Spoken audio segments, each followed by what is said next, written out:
Good evening, everyone. Thank you for coming to this meeting. Madam Clerk, may I have a roll call, please? Councilmember Papineau? Here. Councilmember Farmer? Here. Councilmember Vandenberg? Here. Mayor Sandu? Here. Please join the silent prayer and flag salute.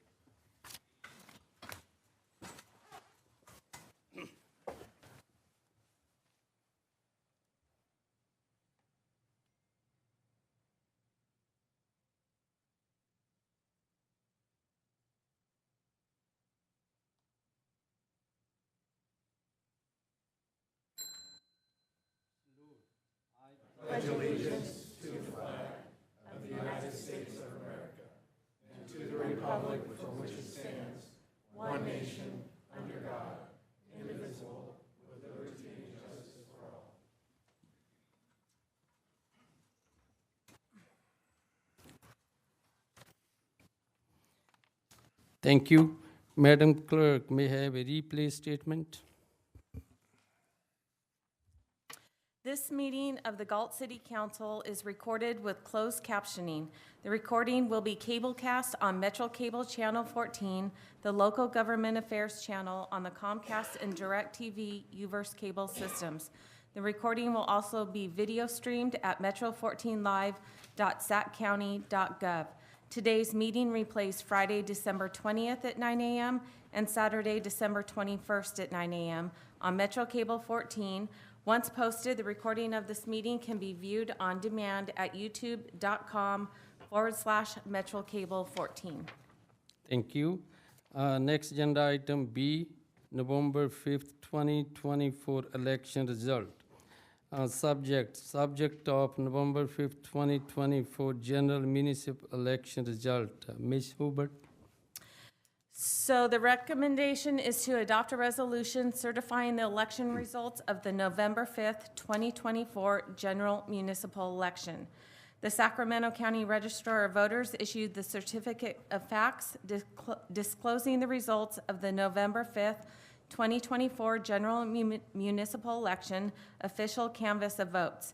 The candidates elected to City Council for a 4-year term are Tim Reed with 5,870 votes, and Matthew Pratton and Bonnie Rodriguez with 3,882, and Matthew Pratton was the winner by tie vote.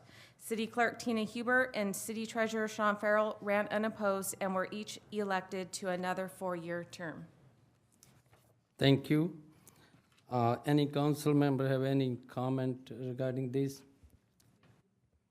If is not, then may I have a motion to adopt a resolution certifying the election result of November 5th, 2024 general municipal election. So moved.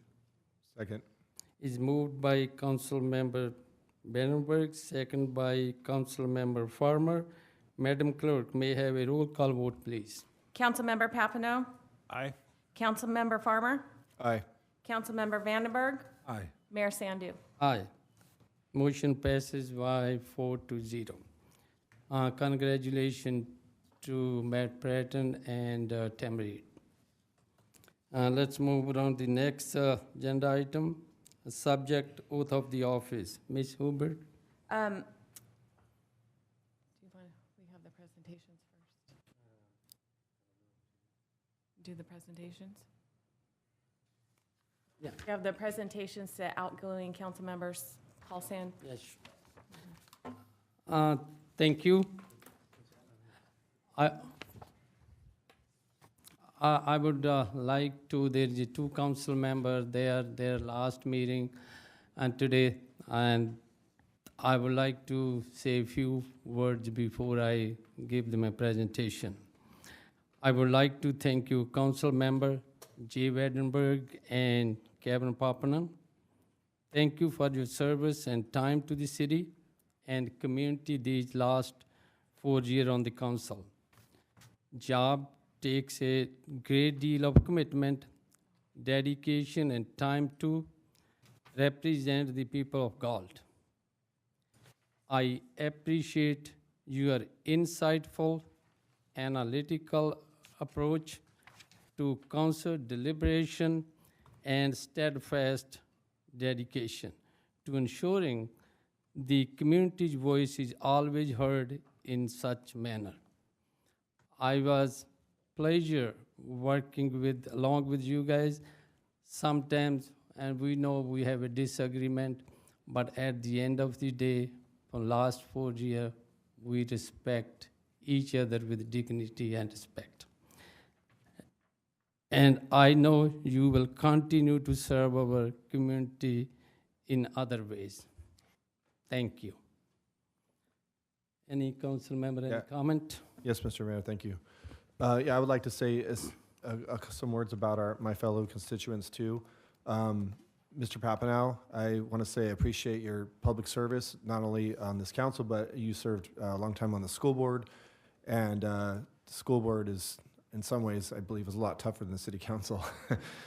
And so I applaud you for that, something I wouldn't want to do.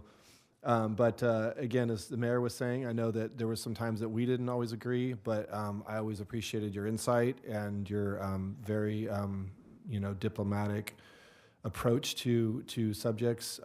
We served on CAST together, which I believe is a very important entity, and I appreciate you serving with me on that, and you brought a lot to the table in that position.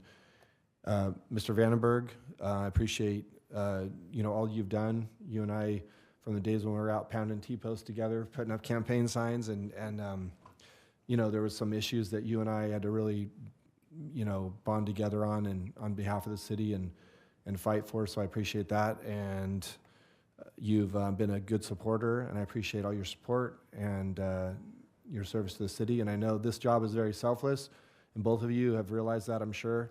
But I think you are going to look back and with fond memories of your service. So thank you to both. Thank you very much. I would like to ask the both council member and Sean Farmer, let's go in the downstairs.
Council member, anyone make, Gavin Papana or Jay, any comment to the public? So the mayor was kind enough to buy us candy, so he got me fat and happy. I think I said pretty much everything 2 weeks ago at the last meeting, so if you missed it, you can go watch it on the video. I did think later, though, and forgot a couple people, Tina and Rose, for keeping us in line and trying to, like herding cats, getting the 5 of us together, so appreciate all of you guys, everything you guys did. And Kat and the chamber. It wasn't always a easy road, but I really appreciated working with you guys and the strides that you've made. I think that covers it. Thanks. Thank you. And next item is city manager.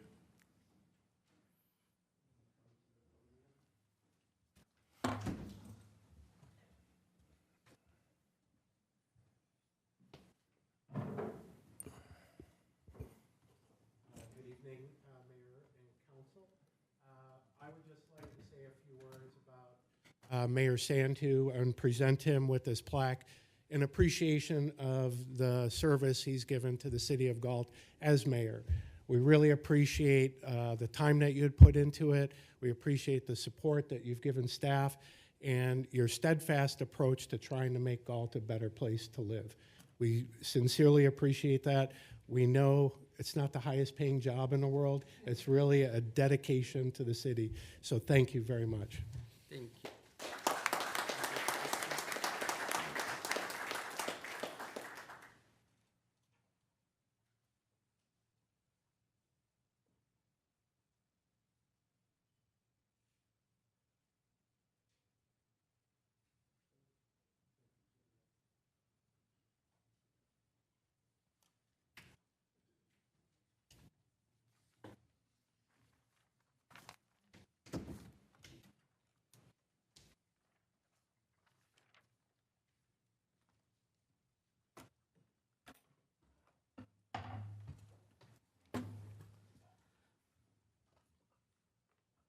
Mr. Mayor, I'd like to say a couple words.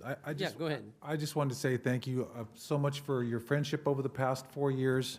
And I don't think people understand how giving this gentleman is to the community. At every turn, at every opportunity, he is reaching out for those that need help and helping any place he can. It is relentless with a giving heart that he is and a steady hand for the past 4 years. Thank you so much for your service. Thank you.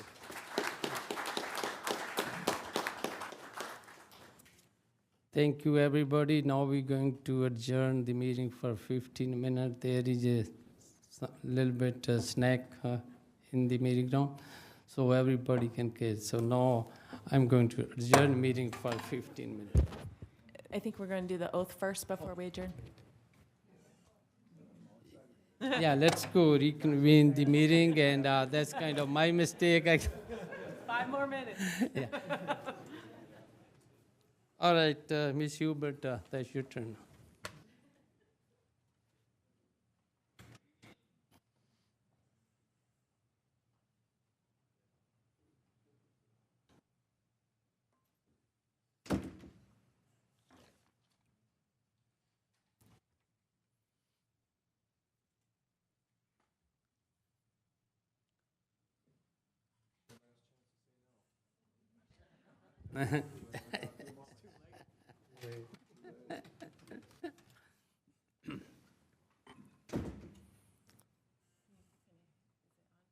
Hello?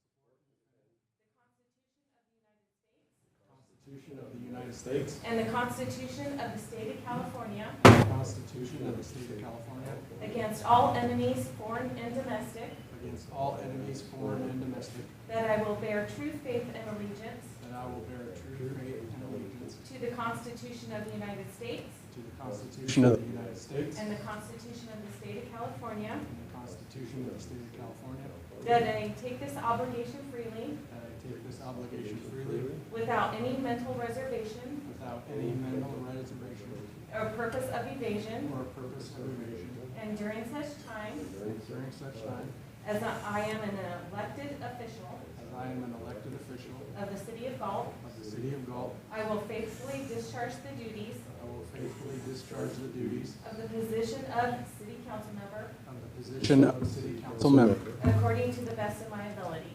according to the best of my ability. Our official.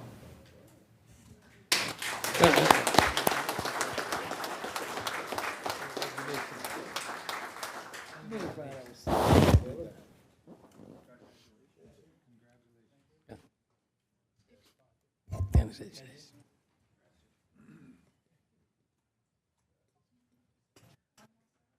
Do you want pictures with your family? I got a picture. No, with their family? Do you want pictures with your family?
Now we're going to adjourn the meeting for 15 minutes.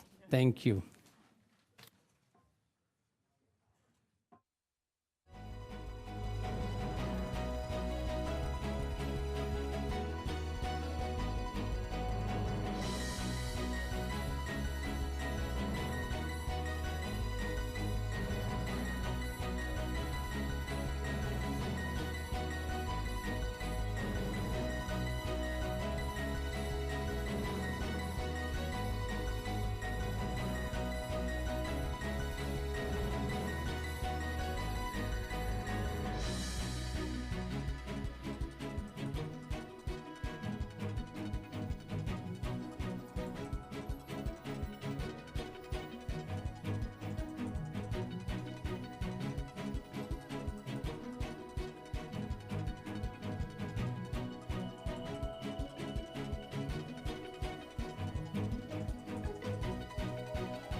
All right, now we're going to meeting from adjourn to reconvene.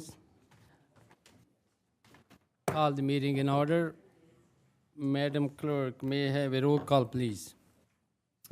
Councilmember Pratton? Councilmember Reed? Here. Councilmember Farmer? Here. Mayor Sandu? Here. And next agenda item F, reorganization of Galt City Council. Subject, City Council vacancy. Ms. Hubert or Mr. Splendorio? So we need City Council to discuss and provide direction regarding process for filling City Council vacancy via special election or appointment, or possibly make immediate appointment decision and swearing in to fill vacancy. Vice Mayor Lozano submitted his resignation from the City Council effective December 4th, 2024. Vice Mayor Lozano was elected to the City Council in November 2022, and his term expires in December 2026. Vice Mayor Lozano resigned in the second half of his term, but the next general election is not until November 2026. Accordingly, City Council has two options for filling the vacancy: appointment or calling a special election, either of which must be completed within 60 days from the effective date of vacancy. The options, regardless of which option is selected, the new council member will hold the office for the balance of Vice Mayor Lozano's unexpired term as a city council member until 2026. Some options for appointment may include the following: accepting nominations amongst the city council and appointing someone from that process, appointing the runner-up candidate from the last election, which in this case received the exact same amount of votes but lost the randomized drawing of straws, initiating an open call for applications to all eligible and interested parties. If the council is so inclined to go with option 1 or 2 above, it can make such an appointment decision as early as tonight's meeting. If so, that member could be sworn in and assume office immediately.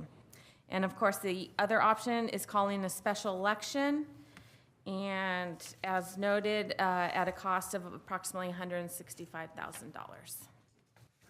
Thank you, Tina. Thank you, Tina, for all the detail on the report. But now I'm gonna ask any council member want any comment or anything on this agenda item. Mr. Mayor, if you don't mind, go first. Yeah, go ahead, Councilman Farmer. Well, first of all, it's been a hell of an election. Definitely historic, so I don't think anybody saw that coming. I think for me, and again, just speaking my opinion, I don't, obviously I wouldn't be in favor of a special election. I mean, we obviously foregoed that cost with the drawing of the straws, and I think that was the best for the city and best for the taxpayers to save that cost. I know that last time something like this happened, we did solicit applications, and we had quite a few applicants, and they came before the council, and we, they gave us their pitch on why we should select them, and I actually was one of those 13 people at that moment. But I think it's a unique situation we're in right here where, we have someone who received the same amount of votes as Council Member Pratton, who's sitting up here, And I think it's worth noting that Ms. Rodriguez, although she didn't win the tiebreak, has actually received more votes than any other council member, any person who's ever received that many votes and not won a council seat in the history of the city. So anybody who got that many votes won a seat. As a matter of fact, that's more votes than I got in my election, and it's more votes than the mayor got in his election when we won our elections outright. So that's something to be said. So I think with that, and this has nothing to do with Ms. Rodriguez personally, I think regardless who is in that seat, I think the voters have spoken, and if 3,800 people wanted Ms. Rodriguez to be a council member, I think we should honor that and appoint her.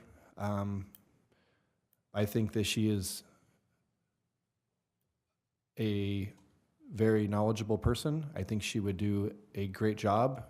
I think she was a great candidate in the race, and she put in the work. And the people have spoken, and I think for me, I would not want to go elsewhere. So I would recommend that this council appoint Ms. Rodriguez for the remaining term. Thank you. Thank you. Any other council member want to make a comment? Yes, sir. Go ahead, Mr. Reed. I agree with Councilmember Farmer. Well, if we go with the applications, we have 4 people deciding who's going to be the next city council member. Where if we went with the third place finisher, in essence, we have over 3,000 people that want her to be on this city council. And I think that we're up here to do what's best for the residents of the city. And that's who's made their decision by voting that many. And I would have the same recommendation that we go with Bonnie Rodriguez. Thank you. Mr. Pradhan?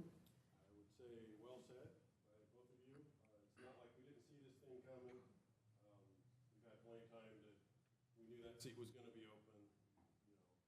You know, this has been discussed during the campaign and in the public and stuff for a while. So for myself, yes, I support Bonnie. I always have. As the guy who got the straw, I would like to be the person who makes that motion. So if you're ready for a motion.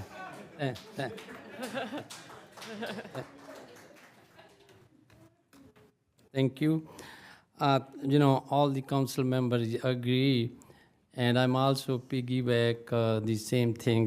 When this kind of situation comes up, in a staff report is very well mentioned, there is a special election, and the special election is 165,000.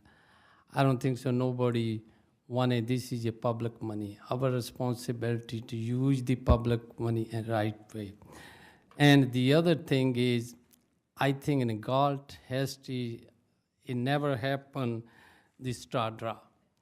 So the both candidates get the same amount of votes. So I'm also strongly, recommend Ms. Rodriguez to appoint this position, because the city business is day to day.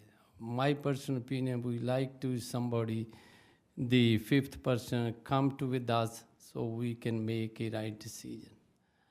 And about this, any council member want to come back to make any other comment? Any public comment want to come to the podium if any comment before we move to the vote? No public comment. There is no public comment. So if there is no public comment, I would like to appoint Bonnie Rodriguez, the runner-up candidate from the last election, which in the case received the exact same amount of votes but lost the randomized drawing straws. Anybody look second? I'll second that. Okay. It's the agenda item is moved by the mayor and second by Council Member Matt Bratton. Madam Clerk, may I have a roll call vote, please? Councilmember Pratton? Aye. Councilmember Reed? Aye. Councilmember Farmer? Aye. Mayor Sandu? Aye. So motion passes to 5-0. So congratulations.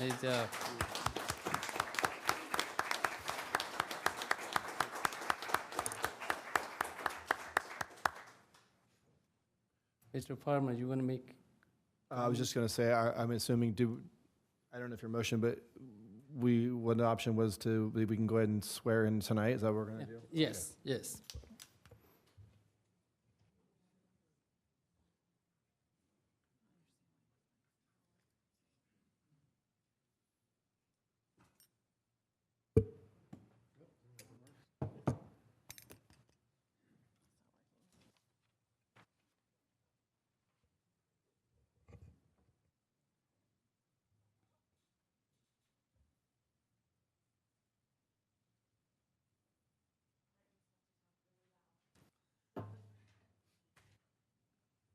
Okay, go ahead and raise your right hand and repeat after me. I, and state your name. Do solemnly swear. Do solemnly swear That I will support and defend. that I will support and defend The Constitution of the United States. the Constitution of the United States And the Constitution of the State of California. and the Constitution of the State of California Against all enemies, foreign and domestic. against all enemies, foreign and domestic, That I will bear true faith and allegiance. that I will bear true faith and allegiance To the Constitution of the United States. to the Constitution of the United States And the Constitution of the State of California. and the Constitution of the State of California, That I take this obligation freely. that I take this obligation freely Without any mental reservation. without any mental reservation Or purpose of evasion. or purpose of evasion, And during such time. and during such time As I am an elected official. as I am an elected official Of the City of Galt. of the City of Galt, I will faithfully discharge the duties. I will faithfully discharge the duties Of the position of of the position of City Council Member. City Council Member According to the best of my ability. according to the best of my ability. All right.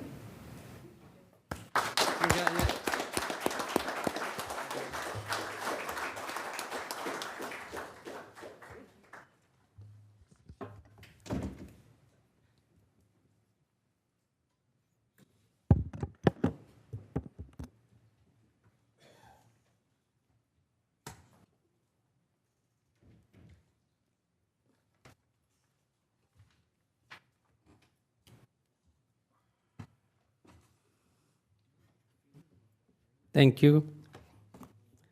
Congratulations to Bonnie Rodriguez, the part of the city council. Now we're going to move the next agenda item, reorganization of Galt City. And now I'm going to turn over to the city clerk, Ms. Hubert.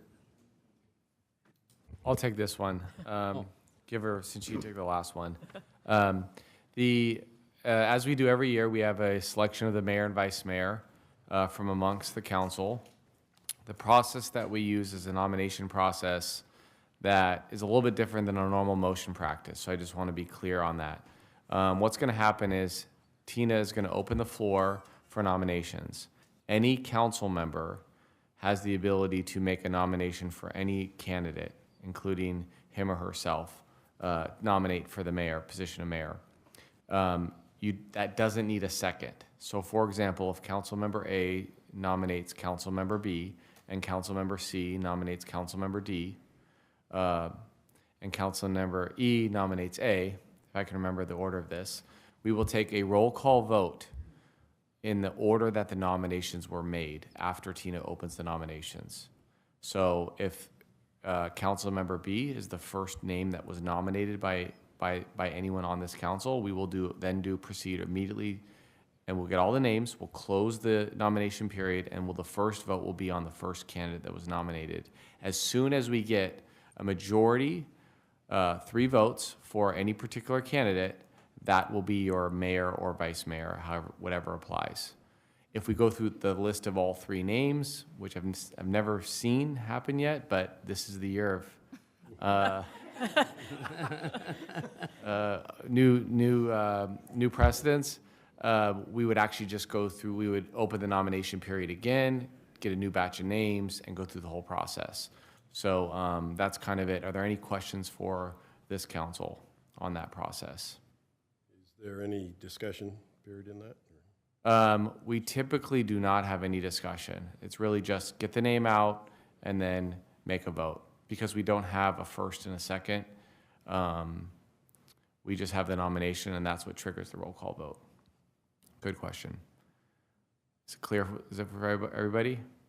Okay, so Tina is going to go, and she's going to open the nomination period. After she has that, she will write down the names of the nominees in the order in which they were made. All right. I hereby open the nominations for mayor. I would like to nominate Sean Farmer as mayor. I would like to nominate Paul Sandu to continue as mayor.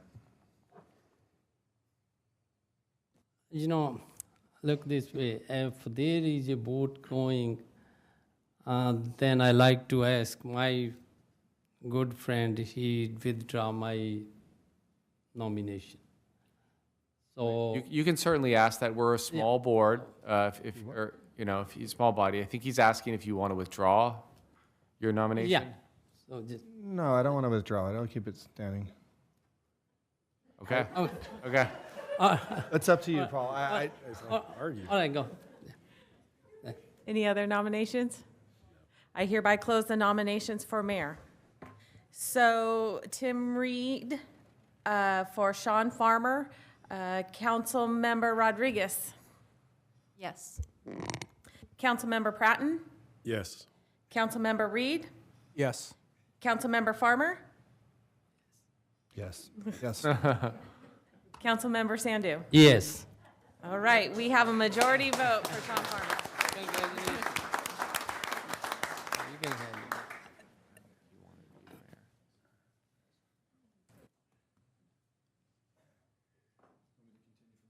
No, You get vice mayor. yeah. All right, we'll now proceed to the election of vice mayor. Do you need to reopen like you did before, or do you want to just ask for it? We can open the nomination for vice mayor. You do that. I can do that? Yes, you do. Okay. All right, I would like to open the election for the vice mayor role. I would like to nominate Mr. Sandu as the vice mayor. And I won't take that back. Any other nominations? Okay, the nominations are closed. Ms. Hubert, roll call, please. Councilmember Rodriguez, Yes. Councilmember Pratton, Yes. Councilmember Reed, Yes. Mayor Farmer, Yes. Councilmember Sandu. Yes. Congratulations.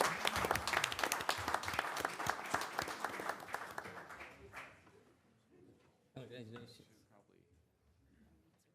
You want to change this here? Or you want to work from there? I think I could, it's okay, I'll just stay right here. Yeah, we don't have to do all that. Tina, I think they should switch, should they? You can switch if you want. It's up to you guys. Switch as soon as we do the.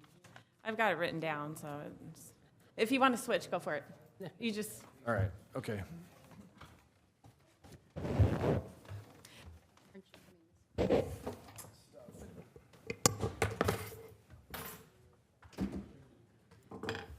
So do the name tags go? You've got Councilmember Farmer, and Paul Sandu. Yes. Wait.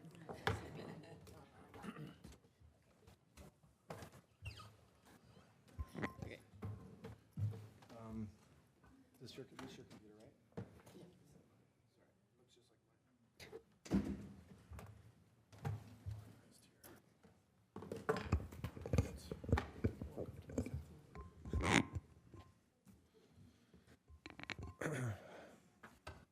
All right, well, first off, I would like to say thank you to my fellow council members. I'm humbled that you would put me in this position. So I know it's not an easy one, but I do appreciate that. Thank you so much. And I want to say, Mr. Sandu, thank you for your kind gesture. And I wouldn't want anybody, if I was to be the mayor, I definitely wouldn't want anybody to be my backup other than you, sir. So thank you. All right, moving on to item G, agenda approval, additions and/or deletions. Do I have anything from council?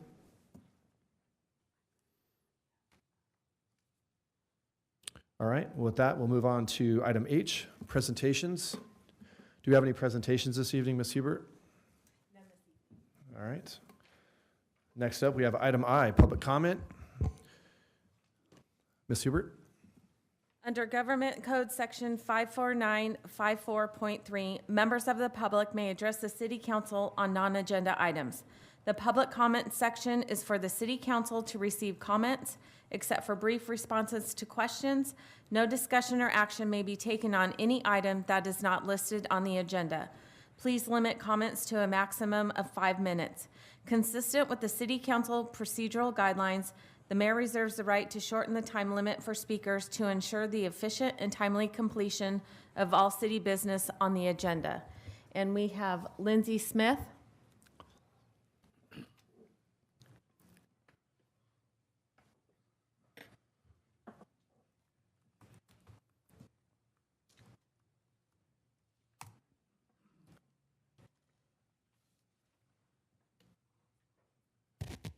Good evening, Ms. Smith.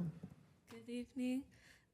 I'm here representing the Galt Youth Commission, and I would like to share with you a few appointment events and activities that we've done in December, as well as upcoming ones in 2025. So for starters, on December 7th, we participated in the lighting of the night parade. And the next day, on December 8th, some of our youth commission leaders met at the Chabola Center and helped distribute blankets from the blanket drive and delivered them to the people at the apartment complexes in Galt. And we made other baskets such as snacks, socks, and other gifts. And these upcoming months going into 2025, what we have planned so far is the A to Z dinner on March 29th. Are there any questions?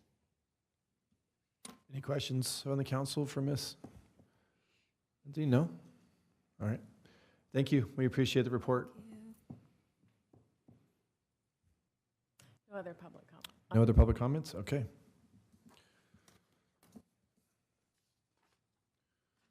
All right, moving on to item J, reports by city council members on regional boards, commissions, and committees. Councilman Pratton. Sorry, nothing to report this time. Okay, Try to have something for you next time. all right. Councilman Reed. I don't have anything either. All right. Councilwoman Rodriguez. I'm just happy to be here. Vice Mayor Sandu. Nothing to report this meeting. All right, thank you. And I actually do not have any official business to report either, so slow news week, people. All right. Moving on to item K, information consent calendar. It is recommended that items 1 through 6 be acted upon simultaneously unless a separate discussion and/or action is requested by a council member.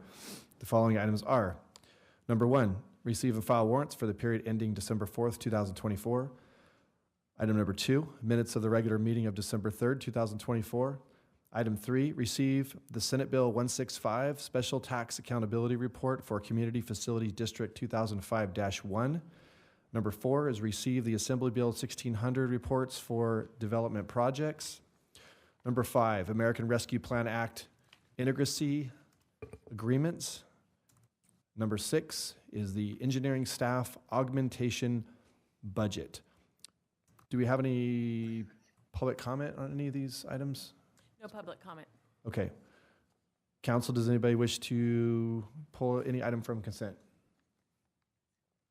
All right, well, with that, I'll be looking for a motion to approve items 1 through 6. Second, Motion by Councilman Reed, second by Vice Mayor Sandu. Can I have a roll call vote, please? Vice Mayor Sandu, aye. Councilmember Pratton, Aye. Councilmember Reed, Aye. Councilmember Rodriguez, Aye. Mayor Farmer. Aye. Consent calendar approved by 5-0. Moving on to item L, scheduled matters, notice of public hearing. Subject is the required public hearing, number 2, to receive community input regarding the potential composition of election districts for transitioning to by-district or district-based city council member elections consistent with Elections Code Section 10010. Mr. Splendario. Yes, thank you, Mayor Farmer. As you know, this item is our second public hearing in our serial of public hearings We will have 5 in this series. The second one, all of these public hearings are required by state law. We had a public hearing 2 meetings ago, and the second public hearing is going to be similar to the first. It's going to be a little bit more detailed in terms of just a presentation and information to the public.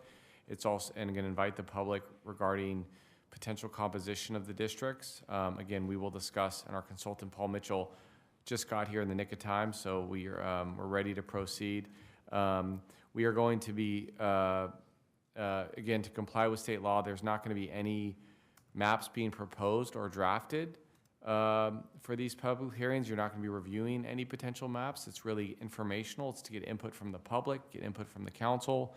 And the consultant will be asking the council to provide some direction in terms of, as the people go to our website in the community and they start to locate communities of interest and areas that they would like to draw in certain districts, we're looking for direction on whether you want them to be drawing 4 district-based maps or 5 district-based maps in the city. So we'll be looking for some direction from the council on that as well. So without further ado, Paul Mitchell from Redistricting Partners is here to walk you through this. Thank you very much, Frank, and thank you for having me. And I was guilty. I was at the Starbucks across the street, and I was just telling our staff how I love the fact that there's a Starbucks right there. So it's very nice.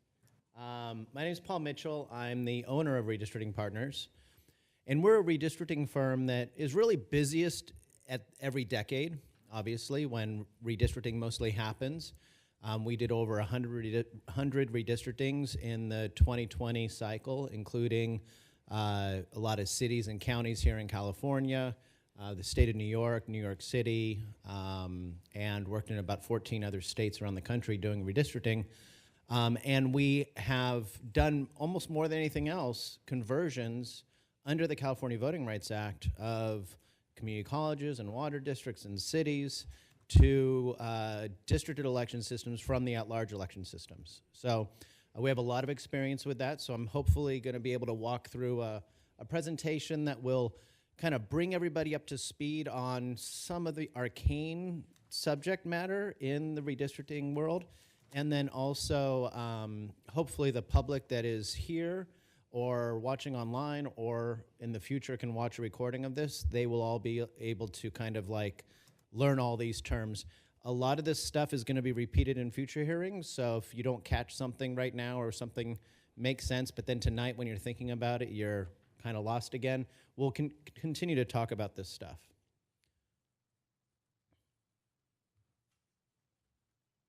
So these are the topics I'm going to go over. What is the CVRA? The difference between districting and redistricting. The Voting Rights Act, meaning the Federal Voting Rights Act, and how that interplays. What gerrymandering is and why we're not going to be doing it. I'll be looking at the criteria that we use, talk a lot about the mechanics of redistricting, just so you have a better understanding of that, and then talk about your actual census data for the city, and then go over the public hearing schedule. This is the second of 5 required hearings under the CVRA, and let's get right into it. So first off, the California Voting Rights Act is an act that has a name that makes you think, oh, this is a lot of voting issues. Like this has to do with elections, it has to do with precincts, it has to do with all the stuff that we have to deal with in a state as complex as California with our election system. It's not. California Voting Rights Act is a single topic piece of legislation, and it says that if you are in an at-large election system, then every code section after that has to do with you. And the only exception is if you're in a single-member districts, which is the only version of a non-at-large election system. And single-member districts are described as districts where there's an area where the candidate has to live in there to run, and only the people in that area vote for that candidate. Sounds pretty obvious. That's what we think of like with a congressional or legislative district. But in California and around the country, there are a lot of weird versions of that. So there are cities in California that used to have systems where they had 5 districts, and you had to live in the districts. But then they voted at large. or they have 3 districts, and 2 districts elect 2 people each, and 1 district elects 1 person. So there's been a lot of weird systems, and the California law essentially says that that they're all considered at large unless it's pure single-member districts. And then it says you can't have at-large election systems if you have racially polarized voting. And the simplest construct of what racially polarized voting means is that people are voting differently based on the racial composition of the voter, the household, the area. And there's a bunch of math that I could talk about as to how you determine whether something is racially polarized voting. But California's law on racially polarized voting is one of the most kind of open and expansive laws on racially polarized voting. It's much more loosely defined in our state law than it is, say, in the Federal Voting Rights Act. So the Federal Voting Rights Act could be interpreted as outlawing at-large elections just like the state law. Could be. But there's a lot of higher hurdles that you'd have to overcome in order to force an agency, whether it's a county or city or something else, to convert their election system based on the Federal Voting Rights Act. And one of them is the idea of a majority-minority district, and I'll go over it, but a real strict test on whether or not racially polarized voting exists in a manner that would be a violation of the Federal Voting Rights Act. Majority-minority literally means 50% plus 1 person of one ethnic population in a district.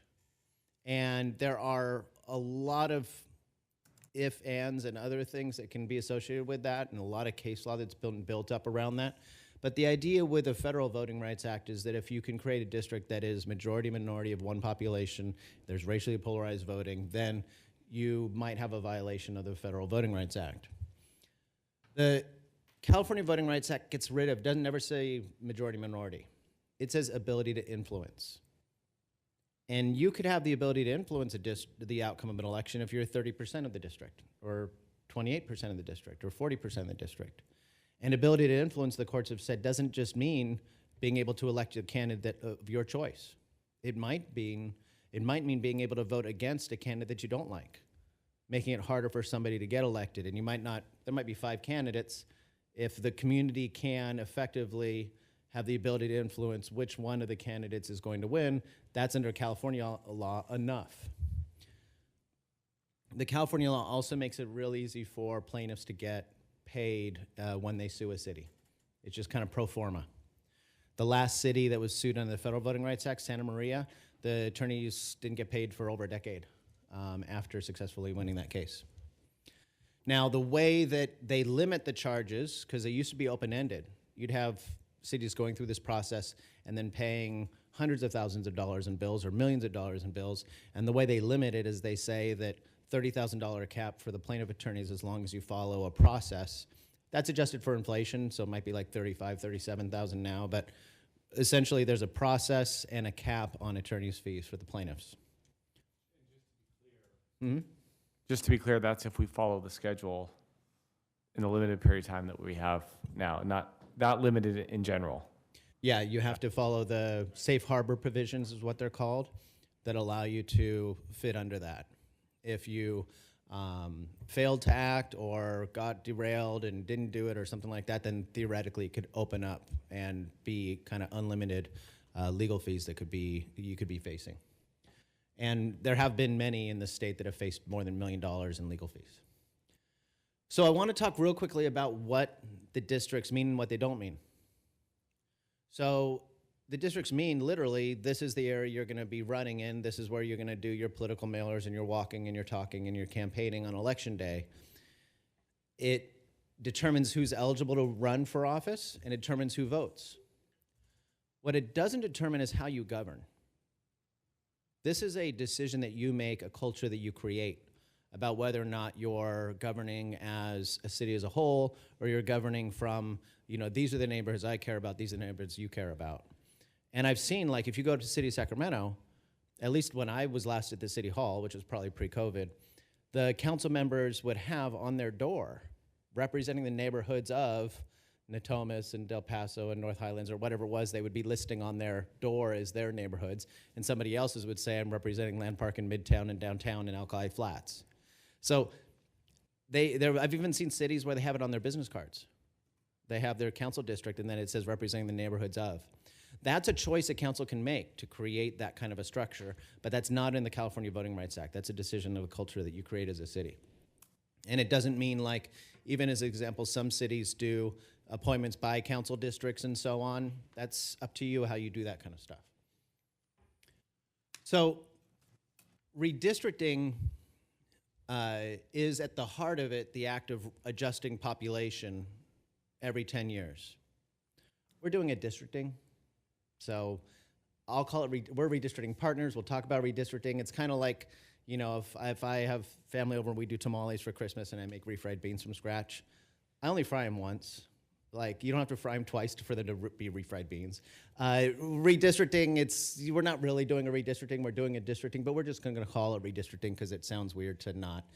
But the idea is to balance both electoral power and representation.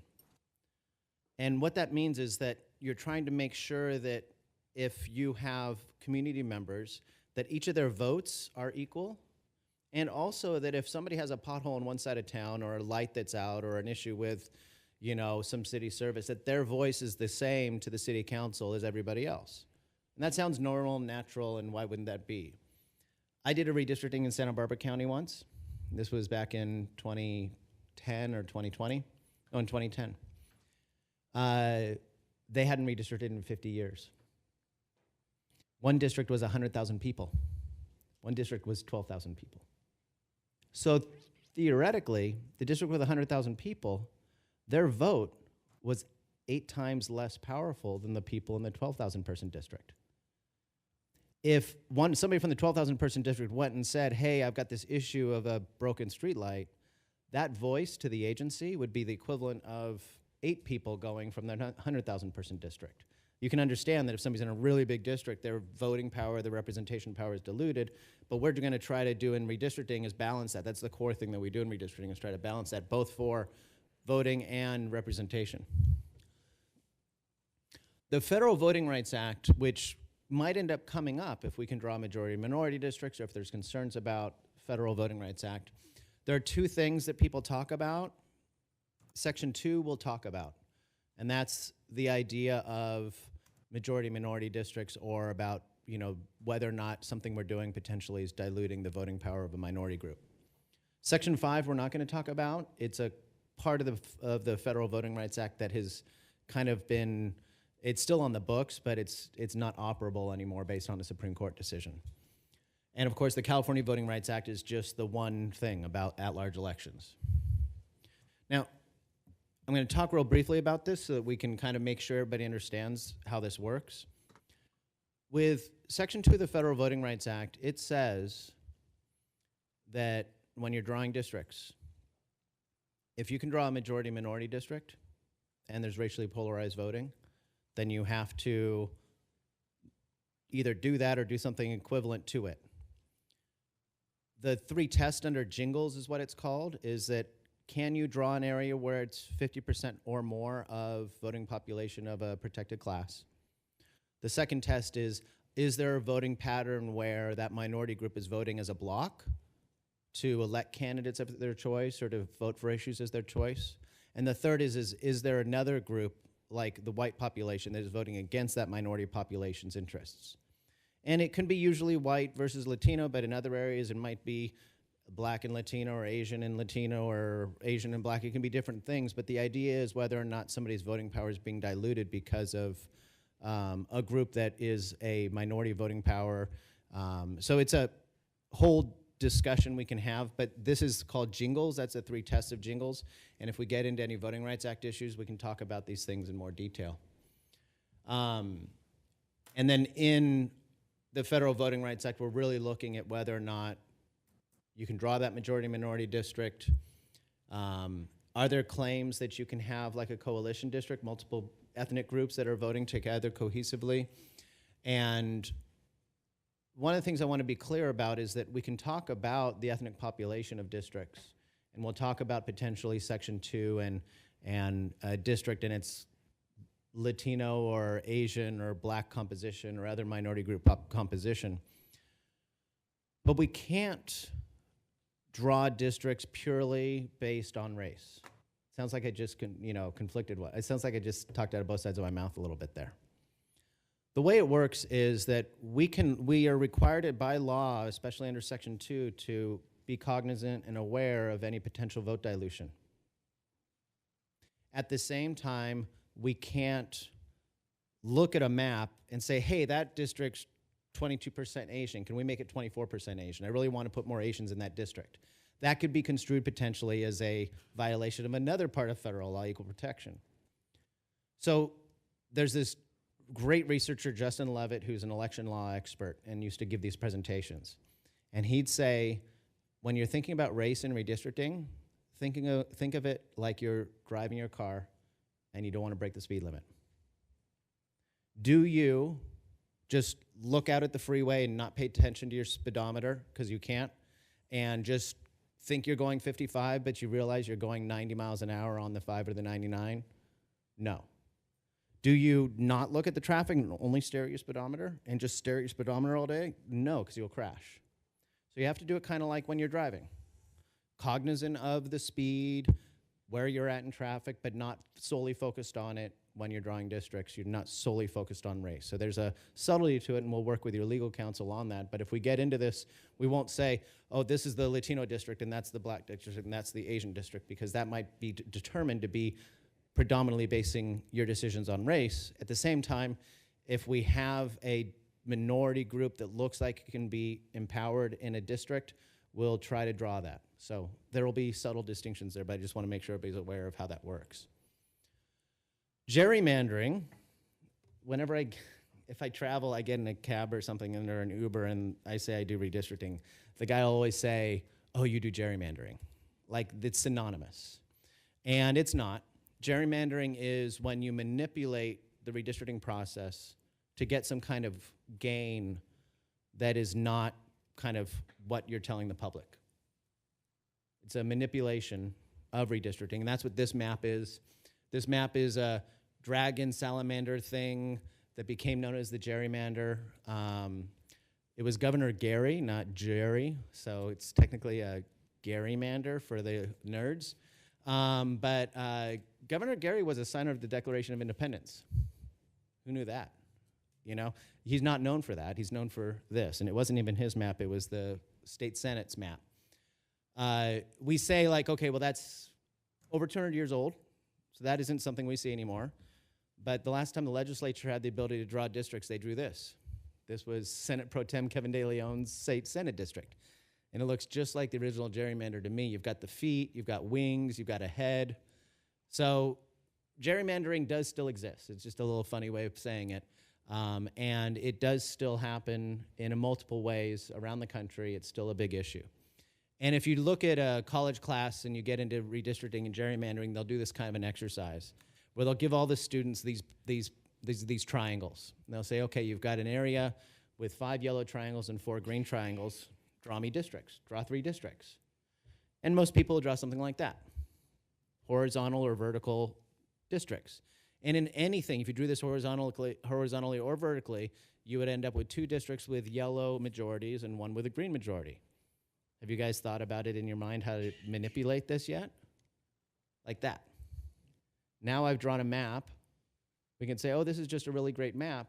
But what you really have done is drawn a map where you're giving the green 2 of the 3 districts by distorting the redistricting process. And that's how you see, not in California because of the State Redistricting Commission, but in other states, you see the outcome of the House of Representatives in this most recent election. You can point to actual states where Democrats and Republicans gerrymandered as causing those outcomes. And that's the number one thing we think about when we think about gerrymandering is partisan gerrymandering. This is what happens in states where they are trying to get a political outcome. But it's not the only kind of gerrymandering. There's also racial gerrymandering, which the courts have been really focused on, and it is kind of the heart of a lot of our laws have come out of racial gerrymandering cases. Then there's also incumbent gerrymandering. Incumbent gerrymandering are those redistrictings where you see a district going down and then just like a diving board that goes out to somebody's house and then comes back and then keeps going down. And we've seen crazy incumbent gerrymandering in California, particularly in local government. We did the redistricting for the city of Ojai, and when we went in to do it, we looked at their map, and we said, why are all these 3 districts converging on this one census block that you split into 3 pieces? And they're like, oh, because all the council members live in that they lived on the same block. So they had to draw the districts in a way that everybody got a district. That's now illegal in California under the Fair Maps Act. There's one other kind of gerrymandering that doesn't really come up much in local government, at least in most of Northern California. It's a big thing in LA. It's called amenity gerrymandering, where they gerrymander because they want Staples Center in their district, or they want the big donor in the district, or they want the new project in their district. And so that's also something that you see sometimes is when they use redistricting as a way to get the cool parts of the city in their district and try to deny that from other people or places where you can use for fundraising. So a big development that you know is going to be a lot of fundraising from a developer, they'll make sure Koreatown, as an example, would always get split up because there was a lot of developments in there. So the criteria we're going to use under the Fair Maps Act are these here, and I'm going to go through each of them a little bit. First off, districts need to be equally sized.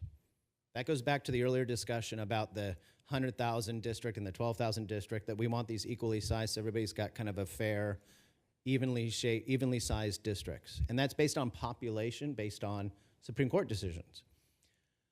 So we base it on population from the census, the most recent decennial census. So we're going to be using the 2020 census, even though that's already almost 5 years old. The decennial census and the count of people wasn't a perfect census, but that's what we have to use. If we were doing this redistricting in 2029, we would still be using the 2020 census. Now, they don't have to be perfectly equal like congressional districts. You might know that congressional districts are equal in California to 1 person. But they need to be 10% deviation, total deviation of a plan. What that means is, the most simple way to think of it is that no district's going to be 5% higher or 5% lower than any other district. There's going to be this like 5% over, 5% under number. That would be 10%. But theoretically, you could also draw 4 districts that are 2% underpopulated and 1 district that's 8% overpopulated, because that's still 10%. So we're going to have this 10% buffer. And the 10% isn't 10% is okay, 9% is good, 8% is better, 2% is great. It's not a gradient, or it's not better to get lower numbers. It's just a binary. Are you under the 10% or not? It's your threshold, and it's in state law. Districts need to be contiguous, meaning that they have to be whole parts. They don't hop and jump around. And you say, of course they do. But we've seen redistrictings where there was a water district in LA where they had a district that started on one side of the city and then just literally popped up a little section of it somewhere else. Those aren't legal. You have to have districts be whole parts. Now, some cities are themselves, they have islands is what they're called. So some cities have non-contiguous parts, and so you draw it to be most close to the rest of the city. But unless there's a reason, you shouldn't draw districts that are non-contiguous.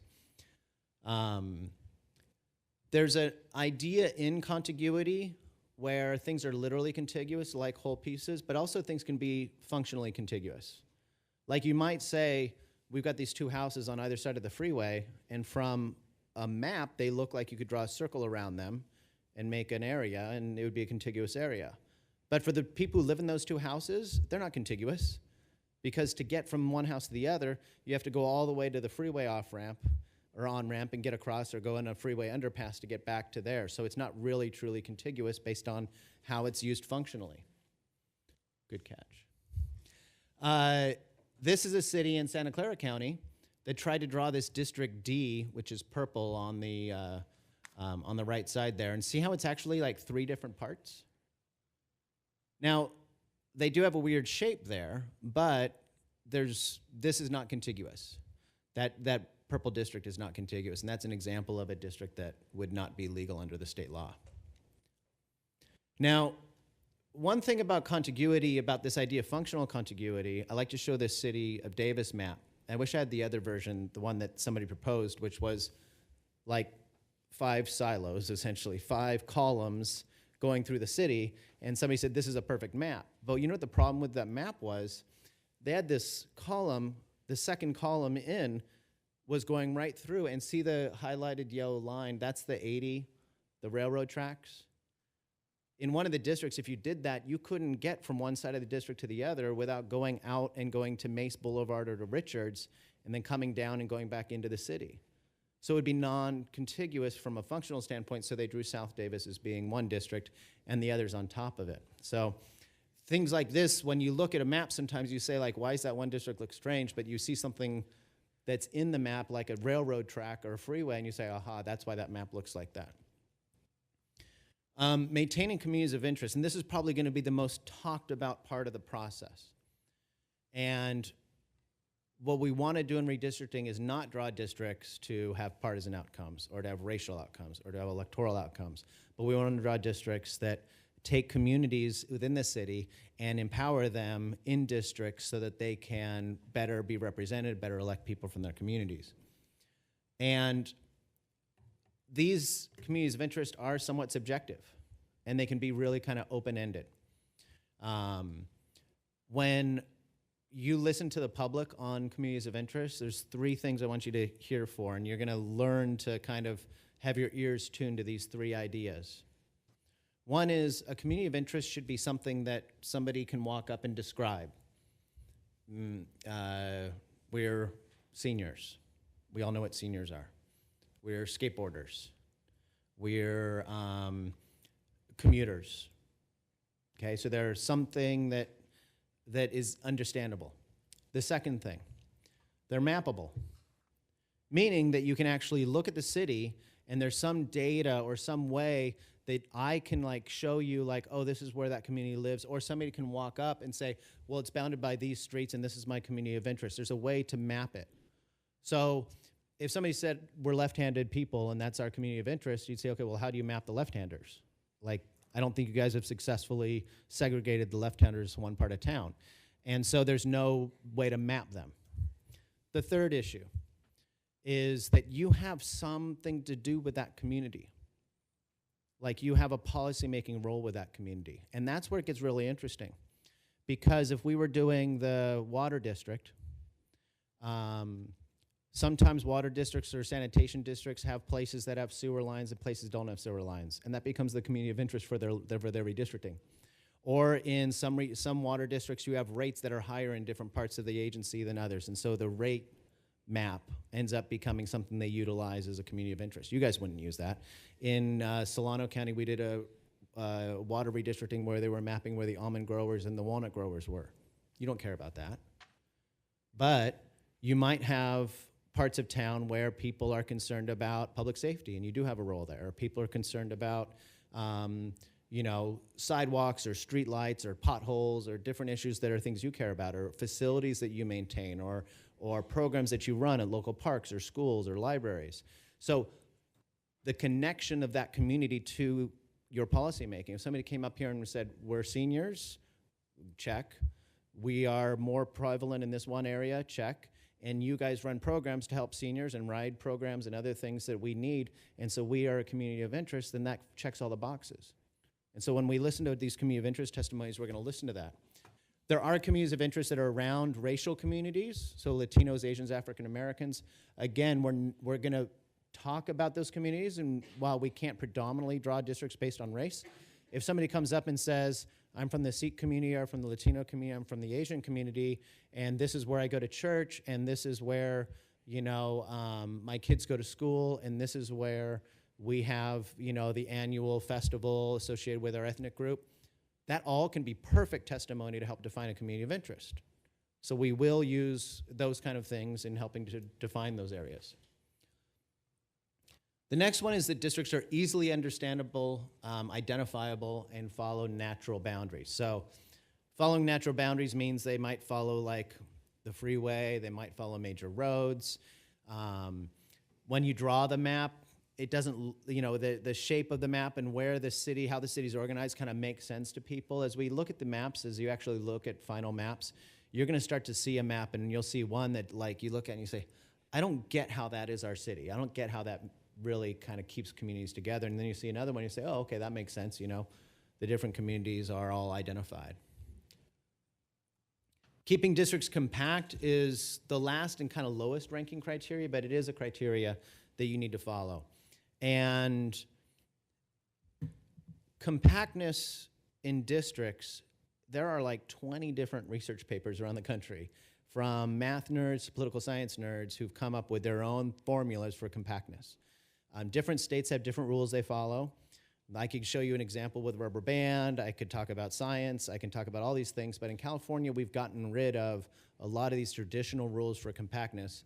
And we've come up with a criteria in the state law that says a district is not compact if it bypasses nearby population to get far away population. It's like a word salad that only they could create in Sacramento. But what it essentially means is this. If we are drawing districts and we start with the 3 women on the table here and said, okay, the district's going to start here, but it's going to skip these 2 guys, and it's going to go around to the first row, and then it's going to come by me at the podium and then over here and grab all the way to Frank, and that's going to be the district. What did that district line do? It bypassed nearby population to get some other far away population. So put Frank in the district instead of putting these guys in the district. And in doing so, it violated the state's subjective criteria on compactness. And so we'll see that as we draw districts. We had a redistricting recently in a city where they wanted to draw a district on one side of town, and they wanted to connect it to an area north. And instead of like going to the nearby population, they wanted to go through the parking lot of a shopping center and then drive up this way and then grab another population far up here. And we had to tell them, like, look, when you think about that criteria, are you connecting a population to a faraway population, bypassing a nearby population? And they said, oh, yeah, we are. And so they didn't pass that map. So when we do this, we'll look at these maps and talk about that. But that's how compactness works. Now, some of it you'll see and you'll say, aha, I know that's not compact. And I'm going to show you one of our favorites. You can't see it very well on this screen, but this is the city of Martinez. And the city of Martinez, they took all the 5 districts and they made these slivers going down. And they got so narrow at some points that when they drew the precincts, they weren't even connected. What they'd done in the city of Martinez, there were like 4 council members that lived within, 1,500 feet of each other. And so they drew these districts that were all these slivers going down. And we went in and redrew the districts, and it looks like that now. Compact shapes, and they were, the state law, if you want to say like, Paul, I don't like this compactness criteria, I don't like the Fair Maps Act, I don't like a lot of this stuff, thank the city of Martinez, because that redistricting on the left was a lot of the reason why the state implemented the rules under the Fair Maps Act. The court said that that map on the left was a parody of the original gerrymander, but that they couldn't do anything because the state law didn't empower them to say that there was anything wrong with it. So the state fair maps was created in large part having to do with the city of Martinez. The other criteria that we have in the process here is to not consider incumbents and candidates we've talked about, not advantaging or disadvantaging a political party, although the only city where we've really seen that is like San Diego. Most cities don't have like partisanship infecting the city government as much. There's a requirement in the hearings that we hold, and encouraging public engagement is a requirement. And then all the information that we're having to the public, all the maps that we draw, all the public comments, it all has to be put on a website that's maintained by the city and has to be on the city's website for 10 years. Now, you'll be doing a redistricting before that 10 years is up, so it'll get replaced by your next redistricting website. But nevertheless, it does have to be online, and it has to be online after this process is done. Now, I'm going to dive into some census data items here. So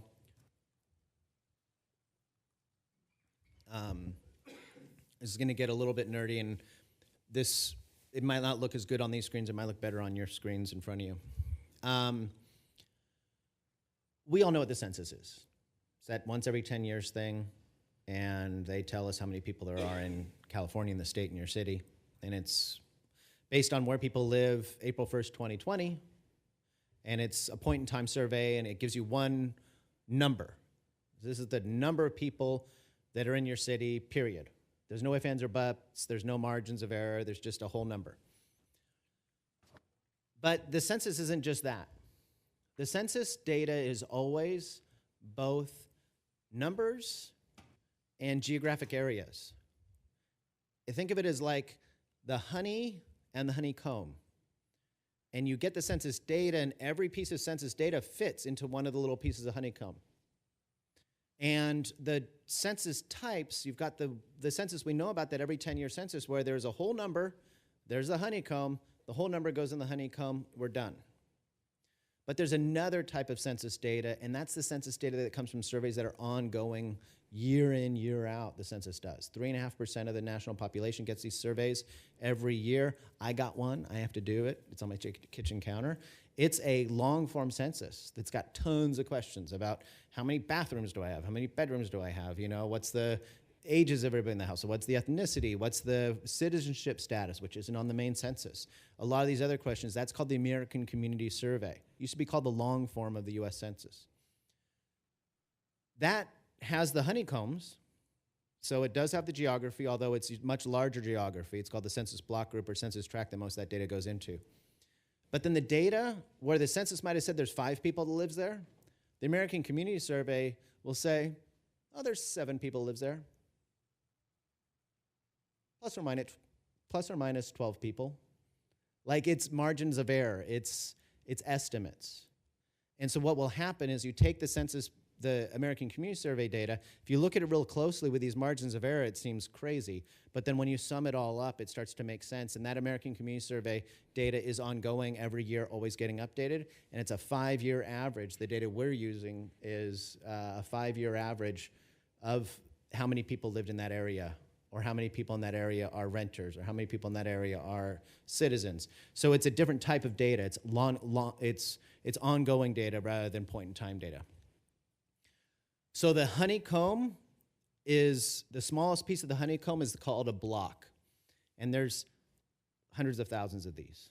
Some of them have 0 population, some of them have 5 people or 2 people or 17 people. But then the blocks are added up into block groups, and the block groups are added up into tracts. So they're perfectly nested, these ideas: blocks, block groups, tracts. And the census every 10-year data comes in the block groups. The American Community Service the Community Survey data usually comes in tracts or block groups. So it's a lot of data and math that we work with in the GIS area to kind of draw the districts. This once every 10 years data is what we use to do the equal population. The one thing about that once every 10-year data is that there is an adjustment by the state for reallocating prison population. This won't affect you guys much because I don't think you have a prison in the city. But if we were doing Kern County redistricting, there might be a prison with 20,000 people in it. And in the old days, they basically would get credit for 20,000 more people when they're drawing a state senate or legislative or congressional district. And you'd have a city council member who would have a prison in his population. Say each district is 25,000 people. Everybody would have 25,000 people in their district, and he'd have 20,000 prisoners and 5,000 people. So they've taken the prison population and they've distributed it out to where people were living prior to their arrest. And so the data set's a little bit modified, but not functional, not making a big difference in a local redistricting, but that is what we're using. And the American Community Survey is that estimated data. The most important population data that we're going to use from that is called citizen voting age population. You'll get really used to calling it CVAP. And CVAP is what we're going to look at when we look at the ethnic composition of a district. Because when we look at the ethnic composition for a district, what we're really asking is what percentage of the eligible voter population is of a certain ethnicity. So when we're talking about Latino population being 13% of a district, we don't mean from the 10-year census. We mean from the American Community Survey, and we're looking at citizens that are adults. So when we look at that, we'll talk about it, and when we show the last table here, the city population, I'll show you how that looks. So here's the city. You have one non-contiguous island that will be drawn with a part of the city that's closest to it. That shouldn't be a big issue. When we look at the data of the city, you're going to have 2 tables. When we have districts in this table, you're going to have columns for each district with the populations of each district. In this case, you only have one district, which is the city as a whole. And you can see the population, the 25,000 population. Under that, you can see the breakdown of Latino, Asian, and Black populations. So you can see, if we look at the Latino population, you have almost a 50% Latino population of the city as a whole. Now, when we go down to the second table, remember I'm talking about the American Community Survey, the multi-year survey, the citizen voting age population. Now your population comes down to 17,000 people who are eligible voters. Of that, around 36% of those are Latino. And so when we draw districts, you're going to have some districts that are going to be much higher than 36%, and some districts that will be much lower than 36%. And then we'll also, in all of that, be able to look at Asian citizen voting age population, Black citizen voting age population, and the other in this other citizen voting age population would be white, but it also includes, although you're not going to have a lot, Alaskan Native and Hawaiian. Those are the two other categories that will be in that other category. And when we do look at this, you're going to see tables both for that first thing and the total population. That's where we want to have in that first table that deviation of a district no more than 10% from the smallest to the largest. And the lower, we're going to be looking at how well the districts are drawn to ensure that they don't dilute the voting power of any minority population. And for this purpose, we'll be talking under the Voting Rights Act about Latinos. So if you do 4 seats, the ideal population would be the 6,426. If you do 5 seats, your ideal population is going to be 5,141. So what's 10% of 5,141? 500-ish. So no district's going to be more than 500 larger than any other district, or smaller, right? The range between the largest and the smallest district is going to be that 500 number, 514. As you can see, when you have 4 districts, your districts are larger. We want to make sure that as you're drawing districts, that you're drawing them in a way that empowers those communities. And sometimes having 5 districts will allow a smaller community to be more empowered than in larger districts where that small community might have their voting power diluted a little bit. But we don't see, from having done some analysis and working with your legal counsel, a legal reason why you have to do one or the other. If there was a legal reason why, we would alert you to it and we would let you know. But we've done a little preliminary look to make sure that that's not the case. And the most important thing in this is that the public is going to want to have input, draw maps. We've created a paper mapping tool where they can do this. We want to be able to bring you maps that have been built based on kind of the construction from the public, and the public usually is a lot more empowered to give input if they know what it is they're drawing. But this is ultimately a decision that you get to make. Where we're at right now is this is the second hearing. The first hearing had kind of a real basic overview. The second meeting is kind of our 101. It's kind of like our intro to redistricting class. And the third hearing is the hearing where we're going to see the first draft maps. If you give us input and you say, hey, Paul, I want no districts crossing the freeway. I want a district to be north to south. I want them to be east to west. I want them to, whatever input you give, we'll try to incorporate that into the potential draft maps. Any input we get from the public, we'll try to incorporate that into draft maps. Our goal in drawing draft maps A, B, and C, which will be our draft maps we present at that third hearing, are not intended to be the perfect maps. They're intended to be a range of ideas so that you can see the trade-offs that are being discussed in the mapping process. Our hope is that it's a map that the public creates that ends up becoming the starting point for the final map you adopt. That fourth hearing with the updated draft maps, it's kind of the most important hearing. Because at that fourth hearing, you should really cull down the maps that you're considering to ideally one final map. If you come up with one final map, the input you get from the public is going to be much more helpful than if you go into that last hearing and you have 7 maps. You've got some people commenting on some maps, some people commenting on other maps. They're all getting confused. So at that last hearing, you really want to have 1, maybe 2 final maps that you're considering. And so as a result, that fourth hearing where you're calling the maps and you're really saying these are the 2 maps we want to alert the public we're considering, that's really the most important hearing in the process. And with that, I'm happy to answer any questions. I see that a couple of you have been diligent, I think, writing down some notes. So happy to answer questions you might have. Well, thank you, Mr. Mitchell, for the presentation. So we'll start off with questions from council. Anybody want to go ahead and jump in? The only question I have is, so the format that we're deciding on here, in 10 years that it comes up again, are we able to, or is the council at that time able to reformat, or is that format that we create set in stone? So this is kind of like when I got married and they told me I have one chance to change my name.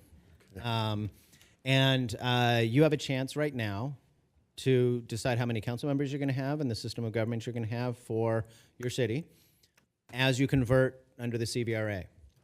If you were to do it again in the future, I think you'd have to take it to the vote of the public, I believe.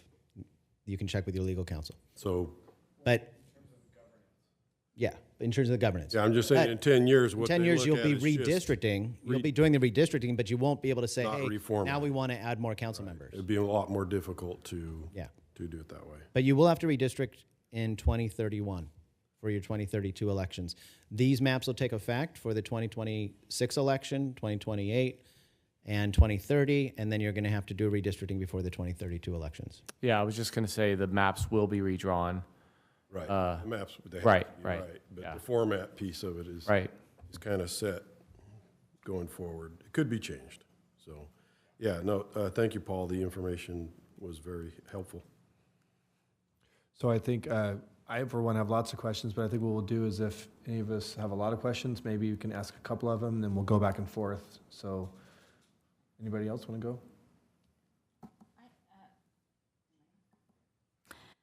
You brought up the highway situation, and 99 has always been the Great Divide. And so I understand not having districts go across that, but I feel like that Great Divide is going to be even more of a divide now, using it as a boundary for districting. So I guess my question would be how set in stone is that Great Divide? Because I almost feel like both sides of east and west were almost even. I think west has more population, but you know what our options are going to be with Highway 99 splitting our city. Yeah. So it can kind of go both. It can kind of go either ways. It's not like it's a strict rule. There are two things that you're going to want to think about. One is, where are the communities of interest? So let's say theoretically that in the southern part there was a community of interest that wanted both sides of the 99.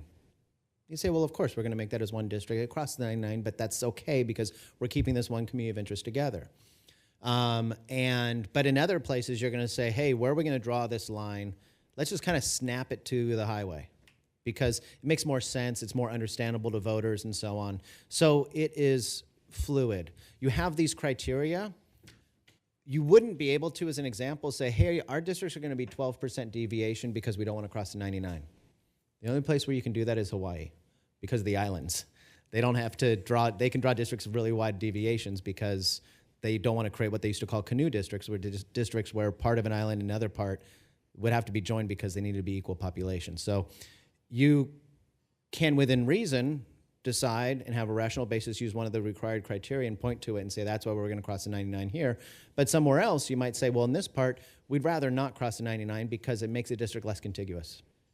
So it's fluid. Mr. Reed? My only question Just how to turn this on.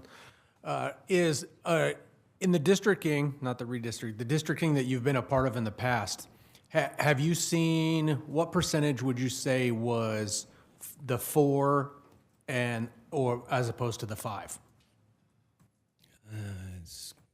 It might be 60-40 either way, 50-50, I don't know. I mean, I can go by agencies. I mean, a lot of the cities that we're doing right now are doing the 5 council members, but, you know, when we did Napa's, they did 1 mayor and 4 council members.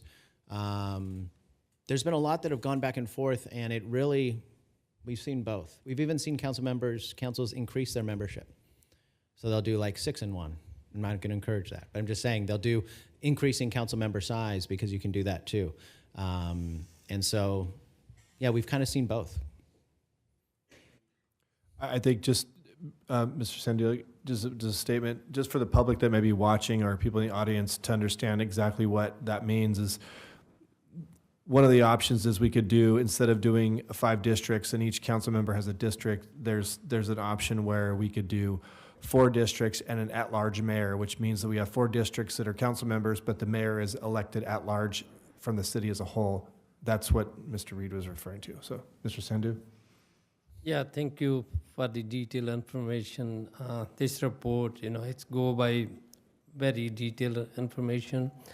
I believe we have still 2 more meetings, to discuss this thing.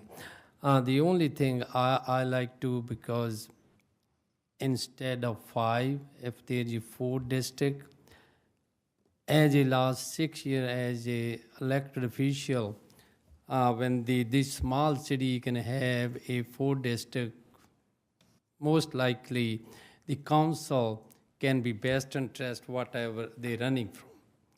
So I like to have the council to move instead of 5 district, if there is a 4 district, because we have only 25,000 population. So each one can be very small population. If you look at the other city, like in Agro, they have each district have at least 30,000 population. So that if the 5th is like in Mayor said is that person can be a best interest to the whole city instead of taking care of their own district. That's why I'm kind of leaning instead of 5 district and be 4 district. Yeah, I'm completely neutral. I think the only thing that our input is that it's best to let the public know as soon as possible. Thank you. So, Mr. Mitchell, I have a few questions. So, first off, I find it strange that the letter that was the start of all this, the letter basically accused the city of Galt as being, it was basically based on race. They're saying essentially that we don't represent the Latino population, that Galt has 40-something% Latino, but yet we don't have a lot of Latino council members or historically haven't had a lot. So they're basing this on saying that the Latino voice, primarily for our community, was not being represented. But yet you talk about informing the districts that we're not going to be focusing on that. So I just think it's contradictory to the reason. To me, I feel like the solution, according to the letter, to have a solution to suffice that would be that we need to be figuring out how we give that. So that's one thing, and I don't know that you have an answer for that. But the other thing is, you talked about breaking up, you said if we break up into 5 districts, it'd be so many people.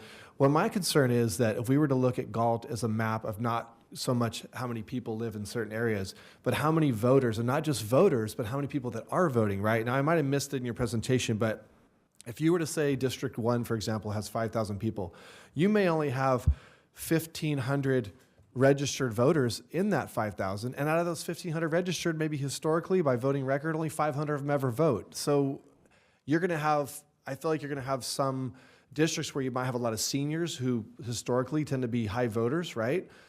And then in another area, you might have a lot of minorities, which, to be honest, maybe, aren't voting as much or not registered. So I feel like you might get that. So we're looking at population numbers, but really we should be looking at I don't even know if you could do this, but look at a map and say, here's the people that voted in the last election in Galt. And here's where here's those heat maps of where those voters were, and we should be looking at districts compared to that if we're going to be dividing up so fair. So, do you have an answer for that question? Absolutely.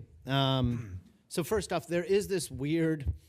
We're talking about race. We're not talking about race. Let's talk about race. Let's not talk. There's a lot of back and forth on that. So let me just clarify a little bit more on some of how this works and how the courts have interpreted it, because some people have said the California Voting Rights Act itself is a race-based law, and so it should be unconstitutional. The state Supreme Court has said, well, the legislature has a prerogative to do that in California. And what the law does is it says that if you have this racially polarized voting, that you can't have this election system.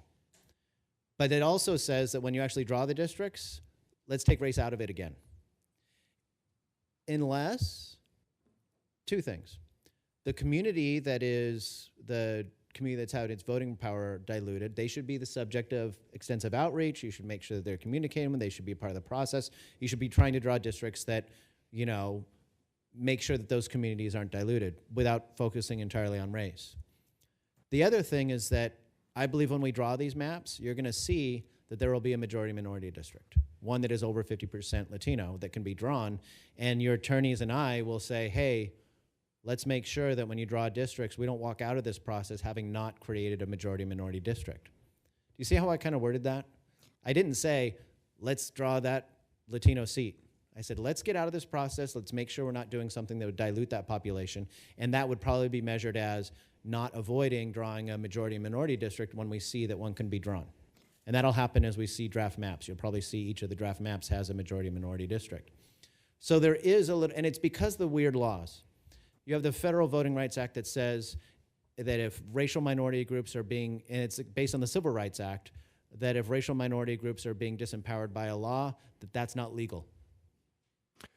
But you also have the Equal Protection Clause that says that if you can't discriminate based on race. So the attorneys are the ones that are tying themselves in knots about saying, make sure we don't dilute the voting power, but also don't use race as a sole factor. So that's why it's weird. So what I'm getting at is I feel like to get right to the more specific answer, if you can give me, is let's say, okay, so most of us here, we're all from Galt, so let's just use Meadowview. Let's just assume that Meadowview is an area of Galt which is a high concentration of Latino, which it probably is, okay?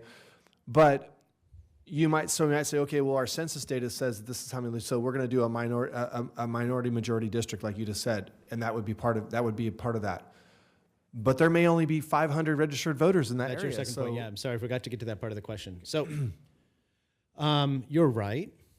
You're going to have unequal registration rates around the state because you're around the city because you're going to have some parts of the city that have higher rates of minorities that are non-citizens, and you're going to have higher rates of areas with no kids and some areas with lots of kids. So you might have 80% of the population being registered in an area that has a lot of senior citizens and 45% of the population being registered in an area that is not. Now, there have been attempts that have gone all the way to the Supreme Court that says let's draw districts that are equal population based on voters. And the courts threw those out and said, no, you can't do that, because what states did in Alabama and the South is they said, okay, we're just gonna make it real hard for these people to register to vote. Right? You could see how some laws could be used to manipulate the districting process by making it harder. So they'd said, okay, what about using the citizen voting age population, that eligible voter population? Let's draw districts based on eligible voter population. That got really close to being approved by the federal Supreme Court. One vote on the court stopped that from becoming possible for you to do in redistricting, that you would be able to draw districts based on the eligible voter population. The only reason they threw it out was on a technical fact that they said that that's based on an estimate number, not a real number. So if, as an example, they were to put citizenship in the decennial census in 2030, and they had a whole number for how many actual eligible voters there are in each census block, then theoretically the courts might decide that, yes, you can do it exactly like you're saying, where you're saying we want to draw districts based on having the equal number of registered voters. You wouldn't be using registered voters, you'd be using eligible voters, but you would get to that. But without the ability to do that right now, we have to use the equal population, and then we can look at that second table of eligible voters and see, like, oh, we really have to draw this district this way, but I want to make sure you guys understand that there's 30% fewer districts in District 1 than there is in Districts 2, 3, 4, and 5. It's just a fact that will happen, and it's not anything we can do about it under the current Supreme Court rulings. All right. Well, I have a couple more questions, but I'm going to let my fellow council members ask. I just kind of wanted to piggyback on that because that's where my mind was going outside of ethnic groups. It was the seniors who would only, especially in those age-restricted developments, would only have at the max 2 voters per household, 2 adults, so they are eligible voters. But then you have your single-family homes, the whole group of them, that could have 10 people living in there and only 2 of them are voters.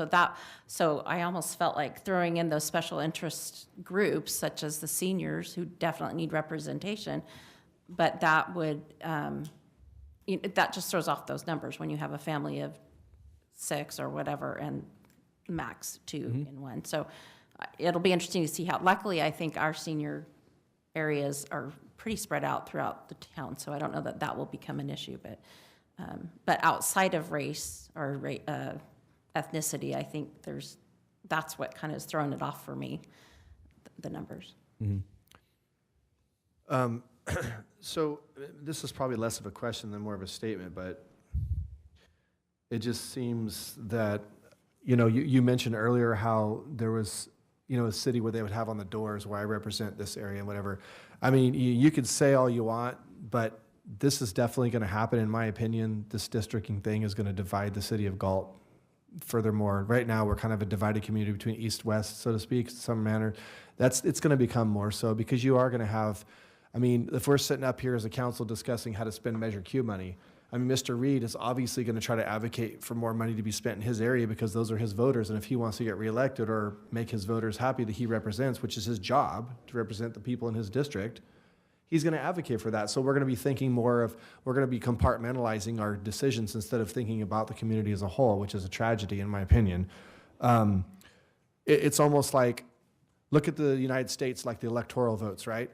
There's a reason why nobody campaigns in Wyoming because they got 3 electoral votes. Nobody gives a heck about Wyoming. They all want to go to California or Florida because there's 54 or 40 or 30 or whatever. So you're going to just, so that's the point. It's like, it seems, it's almost like this whole concept is so anti-democratic. I mean, I'm probably going to be faced with having someone in my district that could be running unopposed. Very, very high, very possible, and it probably will happen in some districts. So I will have no choice but to have that person be my representative. Could be the most horrible person ever, and he's my only representative. Now I could go to another district and say, Mr. Pratton, I know you're not in my district, but whatever. And Matt, he could say, well, you're not in my district. I love to help you out, but I just got to that could happen. And so it's less of a question. It's just a statement. It's just frustrating. I'm sure we all share that, but I just, when you've lived here your whole life and you think about what this is going to mean for the community, it's just sad. And my only thought is that it does get determined by the culture of the city council, and there are city councils that are in at-large election systems where the people only really care about certain parts of the city and not other parts of the city, and those cities are somewhat dysfunctional, and when you put them in districts, they maybe become more dysfunctional, but it is an issue, and it's something that people have gone to the legislature and asked about, and legislatures kind of had deaf ears to it. Well, I'm sure we'll have more things to say as we go on. I just would like to add, to piggyback on what the vice mayor said, is I actually am more favorable to a 4-in-1, because I feel like at least you have that one at-large position. You could have that one person who could be acting on behalf of the entire community as the mayor.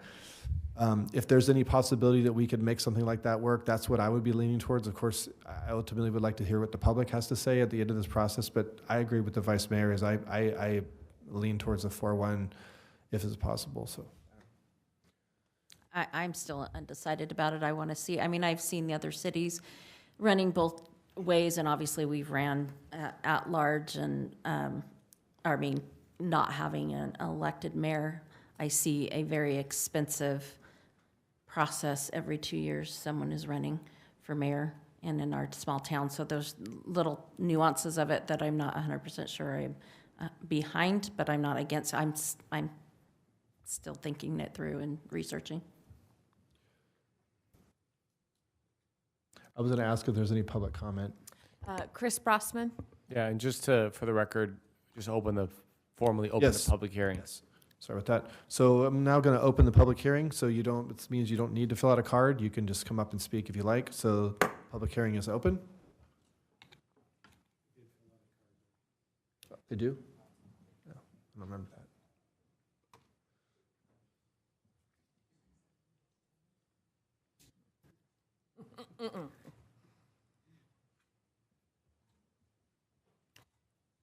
Thank you, council members, for the opportunity to talk tonight. I feel like most voters out there really don't understand what we're voting for, other than we were threatened to be sued. and we have to redistrict. Truthfully, as I see it, the only winning out of here is lawyers. And tonight, from our consultant, all I did was hear a bunch of gobbledygook where, okay, it's racially driven, but it's not racially driven, but we don't want to bring up race, but race takes a factor. And oh, by the way, if one group ends up being majority Latino, that's a good thing, but we don't want to say that it is.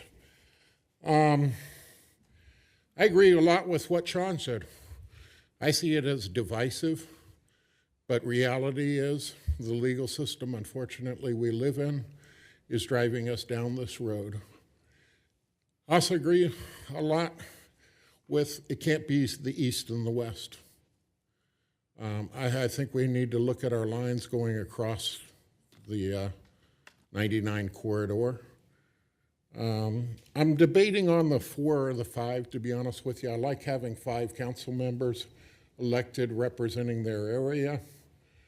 I'm not so much a strong mayor person in that he would represent or she would represent all of Galt, because they're still representing the area that they were elected as well.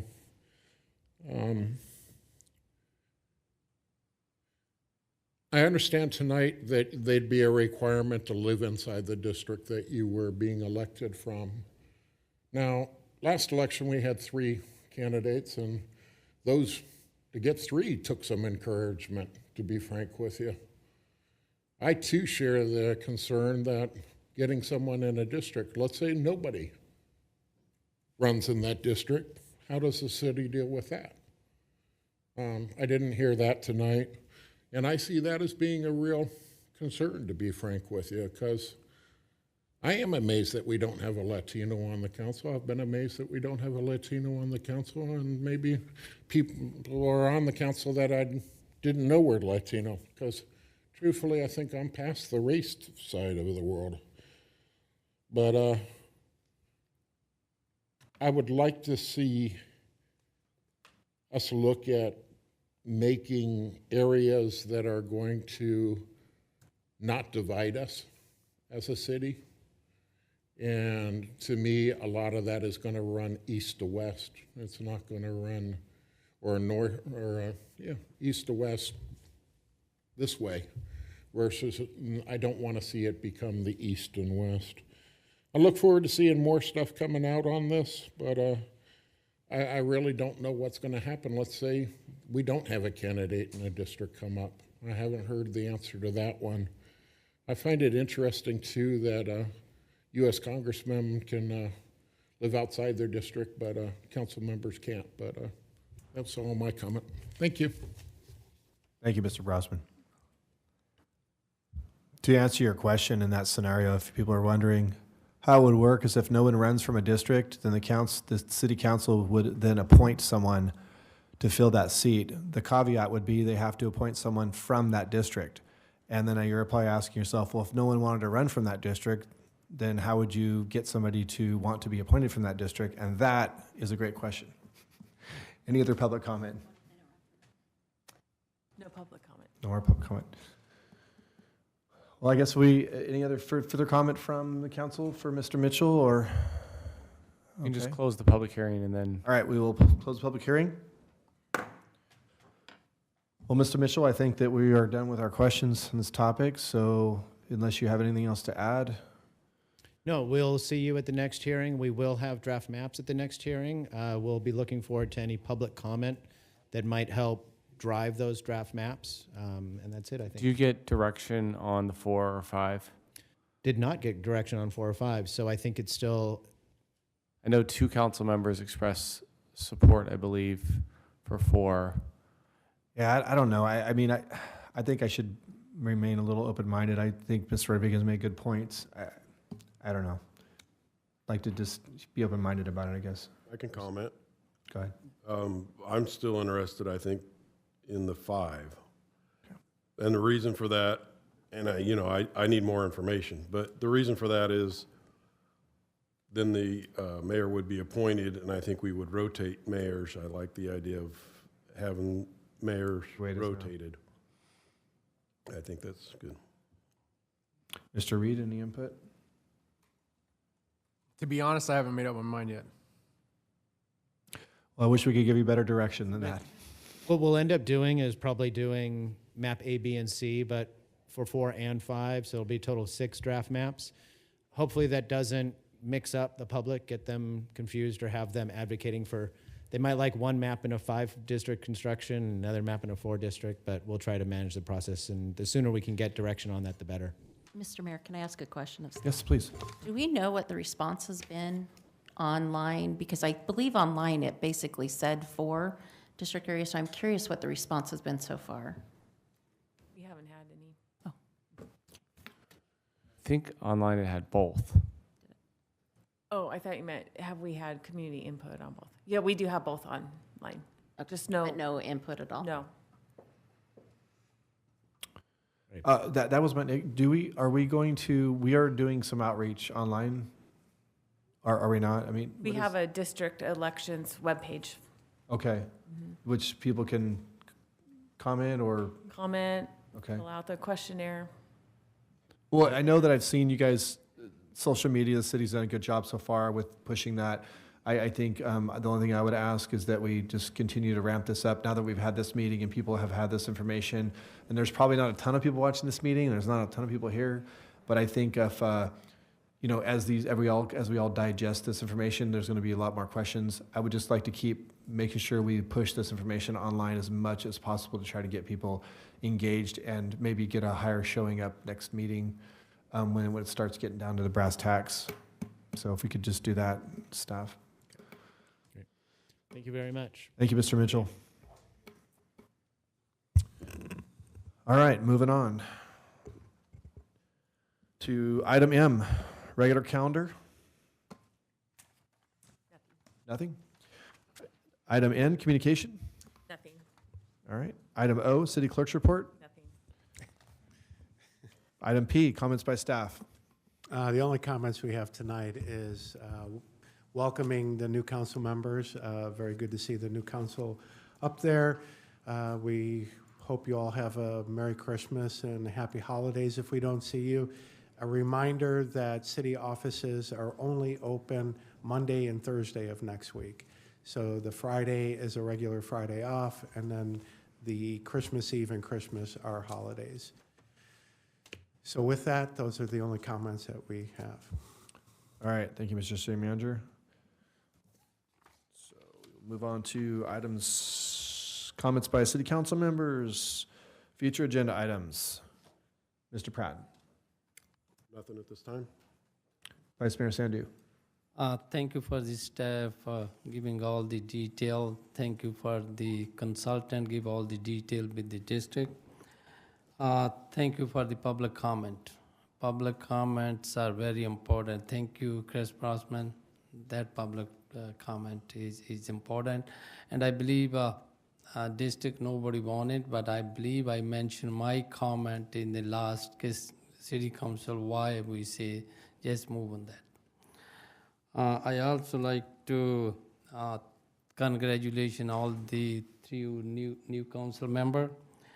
Congratulations, Sean Farmer, as a mayor for next year. I also like to thank you, all the council member, my colleagues, give me a last year as a mayor. They were very supportive of me. Thank you.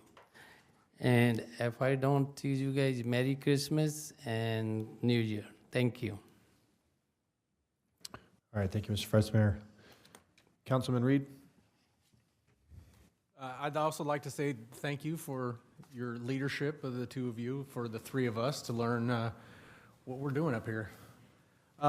Second, I want to remind the community that we, the new city council members, have a lot of appointments that will be coming up for all the commissions and the committees. And please get in your applications. The deadline is January 2nd. And then we will be taking and deciding amongst those applications on who each one of us will be appointing to all the commissions and the committees. And Merry Christmas. Ms. Rodriguez. I would like to thank my colleagues up here for having faith in me and putting me up here. I really appreciate it.